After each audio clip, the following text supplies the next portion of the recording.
Good afternoon, everybody. Christine Marconi here in the NBC4i Streaming Center with long time no see, Jared Smalley. Hi, buddy. What's up? Man, we haven't done one of these for a while. I know. It's been since it was January 14th or 15th. I don't remember that far back.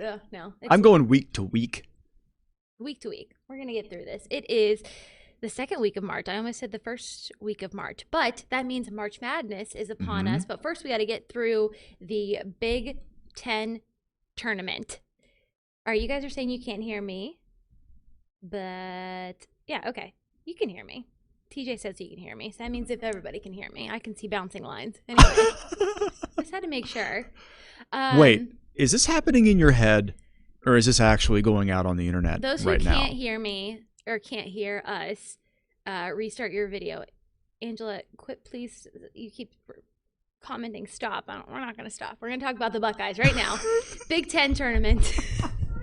I don't know you, Angela, but I also like you very much. I love your tenacity. No, I like it. We're good. I'm just messing with you, Angela. All right. Hopefully everybody can hear us because this is about to be some quality internet. You're daggone right. Let's do it. Basketball Buckeyes. So exciting to watch. So good. They have struggled the past 4 games. What's it looking like going into the Big Ten tournament? So what makes tournament season so fun is, it's a legit restart for everybody, and Ohio State could use it. They played really good teams here at the finish and lost really close games. The game against Michigan a couple weeks ago was a phenomenal game. One silly turnover late in the game is the difference. If not for that one play in a game that tight, their opportunity to win that game is significant. They're really good. That's just what makes basketball so exciting. It is. So dynamic and so fun, especially this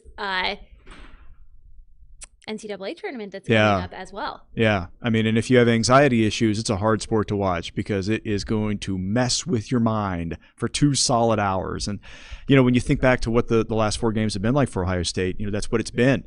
They've really struggled in these tight situations late to close out games. It was the biggest issue against Illinois.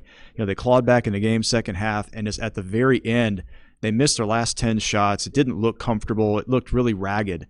And, obviously that leads to defensive issues on the other end. And, obviously they're not a very big team. And so when you're looking at how you plan out what Ohio State's going to look like in the Big Ten tournament and in the NCAA tournament, it's all about matchups. And matchups, while completely out of your control, can very well dictate your future. And for Ohio State, they just don't have any size. And I mean like guys that are like 7-footer type guys, which in the Big Ten, you think of the best teams. Michigan has that guy, and Hunter Dickinson, and Kofi Coburn from Illinois is a monster in there at 7 feet. And even some of the teams near the bottom have good big men. For example, the first round today, it's Minnesota playing Northwestern. The winner of that game plays Ohio State tomorrow. Yeah. Both those teams have beaten Ohio State this year. So the other side of that, Minnesota has a couple really good big men. And so that's a terrifying first matchup for them.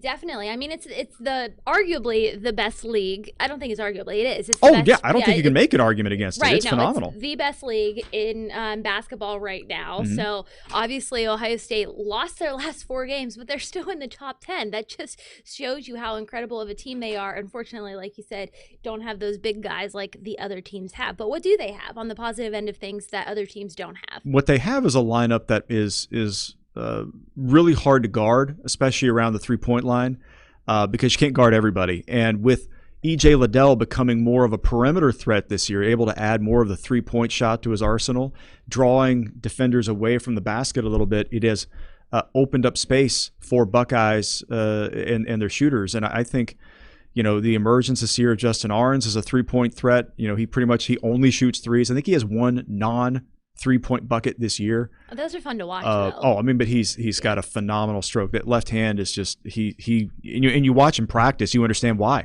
He's so proficient. And with Dwayne Washington is such an exciting player to watch because it's either going really great or really bad, and it's very rarely in between. So he's always interesting, if nothing else. Chris Holtman earlier this year said that Dwayne Washington was going to lead him to an early grave. Which is dramatic, but perhaps accurate. So that's why they're good. They've got a lineup that is difficult for the other teams to match up. And if Ohio State's making the perimeter shot and getting enough work inside from Liddell, little contribution from Kyle Young here and there, that's a really tough team to guard. So I understand it goes both ways, right? It's not like, the other teams are super easy to it's not how it is, so the Buckeyes have their threats too. That's what makes this particular Big Ten tournament so interesting. I don't know what's going to happen. Not at all. It's going to be really exciting to watch, of course. Side note, every time you say can't guard, I always think can't guard Mike. And I just from the football team. And then secondly, we heard from Chris Holtmann earlier today. What did he have to say, right? Yeah, Chris was I think he feels pretty good about the team's mentality, despite that losing streak going in. He says they feel like they've learned a lot from the last couple of weeks and have had enough good moments in those games to teach off of. So they feel pretty good going in. I think their biggest concern is where they are from a health standpoint. Justice Suing, for example, hasn't practiced all week. He's supposed to practice today. Presumably he would get in the lineup tomorrow if everything goes well. Not quite sure what the issue is there. Kyle Young doesn't really practice very much. He has dealt with so many injuries in his career. So, from a consistency standpoint, you need guys on the court and getting reps. And even if they're older players, it's developing rapport with your teammates. So when you miss practice time, you miss that development. They have definitely suffered in the past few weeks because of that. So health-wise, I think that's the curiosity, how they're gonna be out there. But I think overall they feel pretty confident about their abilities to match up with teams. But I mean, there is not an easy game to be had. There is no pushover. If you win this year's Big Ten tournament, you've had an incredible few days. Yeah. And they know that. They know going in. But you can't win them all tomorrow. You just have to figure out tomorrow and then figure out the next one. And the other thing is, because of their matchup issues, what can they do differently to confuse teams with a significant centerpiece, a Hunter Dickinson or a Kofi Coburn or, you name it. What can they do differently that can both make it more difficult on the big man, but then also make sure you're not leaving everybody else unguarded to shoot unguarded threes? Now let's talk about the structure. It's going to be a big few days and weeks for our neighboring Indiana. So the Big Ten tournament is underway, correct? Where are they playing that, and how is that being structured as far as COVID protocols and different things like that? That's right. All college basketball in the known universe will be played in the middle of Indiana over the next 3 weeks. Easy trip for us. So it's super easy. You know where it's going to be. And everything is Lucas Oil Stadium pretty much for the duration here. Big Ten tournament over there. The women's tournament's over at the Bankers Life Fieldhouse where the Pacers play. And then the men's tournament will proceed next week in several venues all across central Indiana, including Indiana University and Purdue. They'll play at Hinkle Fieldhouse at Butler, which is one of the great venues in American sports. I'm not kidding. Yeah. That thing is incredible. Tell me about it. Like I don't if you've ever seen Hoosiers, the gym at the end for the state championship. Yeah. That's the Hinkle Fieldhouse experience. Okay. It's just an incredible trip back in time of what basketball used to be. Yeah. And even though the arenas are going to have, some fans, there'll be a little bit of energy in all the buildings. Yeah. It won't quite be the packed house of chaos. And, in a state that is as basketball mad as Indiana, I think it's going to be a wonderful setting, even with the limited fan attendance. I think it's just going to be really cool for people around the country to see those arenas. The history behind, in Bloomington. That's one of the weirdest arenas in America. Yeah. And same. You could say the same thing for Mackey at Purdue. It's just a really cool place to play, and I'm excited for the country to get to see that unique part of basketball history throughout Indiana, and it's going to be cool to watch. A little confusing. It's different this year. The setup is different. You used to have to take Thursday off if you're like a hardcore tournament guy because it was Thursday, Friday, so they would figure it, I'll call in fake sick to work or get a surgery. Or the industry that has thrived during the NCAA tournament. I'm for it. Vasectomies. I wasn't going to say it. Not kidding. Not kidding. No, I know that. Thriving. We have a director here who told me about that. Yep. Yep. He let me know that he did That's the classic bailout move. You get it done, and then you're good for the weekend. March Madness and the Masters, I hear. Correct. That's the precise go-to move for. That's the move. Nearly 49% of the population. That's the go-to move. Sign them up. Yeah. So I'm here for it. This year a little different. The first round's going to be on Friday, Saturday. So they bump it back a day. Friday, Saturday. Second round will be on Sunday, Monday. which I think will be really cool. I think it'll be interesting to see what people are like on Friday. And obviously, it's not going to be the crazy sports bar scene that we've always been accustomed to. They'll be open, and places will have people. But I know at my high school, and I went to Catholic school, so we don't have to follow any of the rules. They would turn the TVs on. We're recording this. Is that true? Is that true? You don't have to follow rules at Catholic schools? Is that accurate? Is that generally true? I just mean like general education rules. Okay. You know what I mean? Okay. Like, we're not governed by... Still crazy, but all right, sure. I mean, it happens. Like, so they would... the coaches, like the basketball coach was a teacher, and they would turn the game on. Yeah. And they would watch it, and the people who were interested, mostly men or boys, would take their lunch break and sit in the coach's classroom and watch the NCAA tournament on Thursday. You know what I call that guy? Teacher of the Year. He was beloved. Someone who cares about education. I respect that. I think that's one of the things I would read. You know, today is an interesting day, right? Because today's March 10th, and we're basically getting to the year anniversary of all the things that started to shut down around this date a year ago, and the 10th, the 12th, 10th, 11th, 12th, 13th, were really kind of when America shut down. Yeah. And it has been difficult, you know, to think back to a year ago. And I was thinking about that. A year ago this week, I was running out to the studio to tell people the NCAA tournament had been canceled. And I remember hearing it and just kind of going, oh, this is real, real now. And delivering that news to people was, it was funny. People were hearing it but not comprehending it. Yeah. Like what it represented, what it meant. Yeah. So it does give you a little perspective on how fun it's going to be to have that piece of normal as we start climbing back to normal, you know, society and normal functioning, and more people get vaccines, and more people are able to live in a more, you know, free, open fashion, and get back to doing the things they love. That's one of the things that I'm most excited to see this year, is the reaction to it, something they missed last year. And maybe we all rediscover what makes it so great. I definitely think so. I think a lot about that, about when I'm gonna cry. Whenever we get back into the shoe, obviously one of the biggest venues in sports period in the United States. Yeah. And I don't think I'm gonna complain for a second about that traffic, about having to go with the herd and carrying my stuff and just dealing with all of it, and being hot and being sticky during those first few games, and then freezing my butt off later. I just think I'm never going to take that for granted or complain about it 1 second, that we get to do that as a job. Yeah. You know, that's a really great point, because so many people have found over the past year that going to those events were inconvenient, right? That there are things about them. You have to pay for parking, and the hustle and the wait, and the you know, it's expensive, right? I got to buy these tickets, and all these things that you couldn't do last year.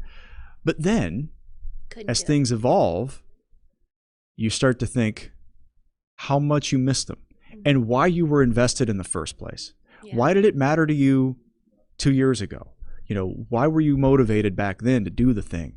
And I think as the year has gone on here, I think it has reminded us of why we love all those things, and why it's worth the hassle, why it's worth the inconvenience, why it's worth the time and the money and the personal and the emotional investment. Why is it worth all that?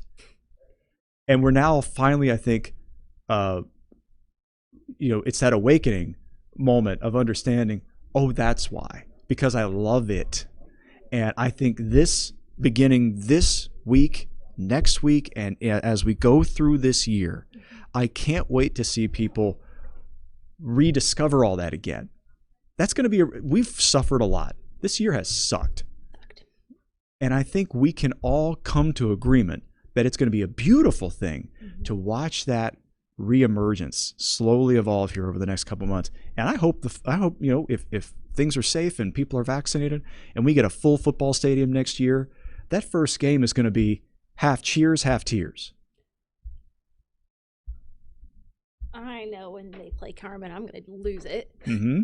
It's just going to be amazing. I don't know how else to put it. Yeah. I mean, that's the whole point of me being there, because I'm not I don't report on the sports, I report on the fans. And so, that's and the whole other element that was there every single game. So, whew, yeah, it's going to be great, and I think that's going to start here this week. Yeah. As we get back into focusing on the games, and not focusing so much on who's in the building or how many empty seats there are, or all the stuff. We're all past that now. Yeah, it's basketball time. Now it's time to who's better on the court. I know that stuff matters to Ohio State fans. Yeah. It matters a lot. So I'm looking forward to seeing how that evolves. And yeah, we're going to have 2 really great tournaments. I think so. I also think Ohio State, man, they're just lucky. I mean, it's more than luck. It's well positioned and good timing and great resources and all those things. But to have Ryan Day and Chris Holtmann as your 2 main sport head coaches, your 2 revenue producing head coaches in your sports, they couldn't be in a better position right now. And I think Chris Holtmann has done nothing but show people why. He's a very intelligent matchup guy, understands how to motivate, understands how to get kids to get the most out of kids. And, he's got some depth this year. Guys like Zed Key coming off the bench as a true freshman at 6'8", and, learning how rugged it is in the conference and not shying away from it. He's in it. And I love the depth of the roster, the fact they can throw guys at you, and they can play fast for 40 minutes. So, if you're looking for possible advantages in a tournament format and how that works, it might be to Ohio State's advantage. All right. So, do we know what time Ohio State plays tomorrow? We don't know who they play. Yeah, approximately 2:00 tomorrow. Okay. It'll be either Northwestern or Minnesota. That game is tonight. 6:30, I think. And so that's interesting for the team that wins that game. It's a pretty tight turnaround. Mm-hmm. You basically have about, you finish up the game around 8:30, 9 o'clock. You take a shower, you eat a meal, you go back to the team hotel, and you probably have your first scouting session on Ohio State then. Yeah. And then you probably have a meeting in the morning. And then you just go play. I mean, that might be to Ohio State's advantage. Yeah, I mean, there's really no time to think about it. You just go play. So we've seen that done time and again, right? Some teams thrive in that situation, some don't. That's what makes the tournament beautiful. So yeah, that'll be the situation tomorrow. And if they win, they're probably going to end up playing, Purdue probably in the next round. Purdue, of course, pounded Ohio State this year, beat them in both the meetings. The second meeting was close. It was the game in Columbus where they hit a late shot to win it. But Purdue has had Ohio State's number. It's a really tough matchup again. They've got a couple of big guys and good enough guards to go with them. That's a real problem for Ohio State. Waiting for Mazet around the corner. Yeah, to boiler up us. Yeah, and then you called him. But then after that, you're probably looking at Michigan in the semifinal. So you have to get through Michigan to even get to the final. I mean, it is a very difficult path. Even if form holds as you expect on the seed line, that's a really hard path to climb. And maybe Illinois is waiting for you at the end. Holy smokes! I mean, oof. All right. So when is the final of that? Because I know it's Sunday. Okay, that's what I thought. Sunday afternoon. Selection Sunday. That's right, and it will. The Big Ten will butt up to the announcement of the teams. 6 o'clock's the announcement. And by the way, after the announcement on Sunday night, we're going to right? Yeah, we're going to come on here at NBC4i.com, and we'll go through the brackets. Whitney, Justin, and I we'll go through not just the Ohio State path, but the whole bracket and some interesting matchups. There are always things that the committee does that just make you go, okay, they got a sense of humor. Putting old coaches who hate each other in the same bracket because they know it. I mean, they like to create interesting matchups because it is a made-for-TV event. I was gonna say, I mean, we're all eyes on them, so might as well. I mean, that'll be the beautiful thing to, talk about that, and then obviously we'll have some ways you can pick your bracket on NBC4i.com. We'll have some. Of course, everybody's got their own office pool. Is Barnesy going to get in on this again? So Barnesy is not doing Barnes bracketology this year. He never really gave me a definitive reason why, other than he just didn't want to. But he even has his own graphic for it. Like he's got his own cartoon. Have you ever seen it? Yeah, I've seen it. Yeah, looks like him. It looks exactly like him, and I don't think he's doing it this year.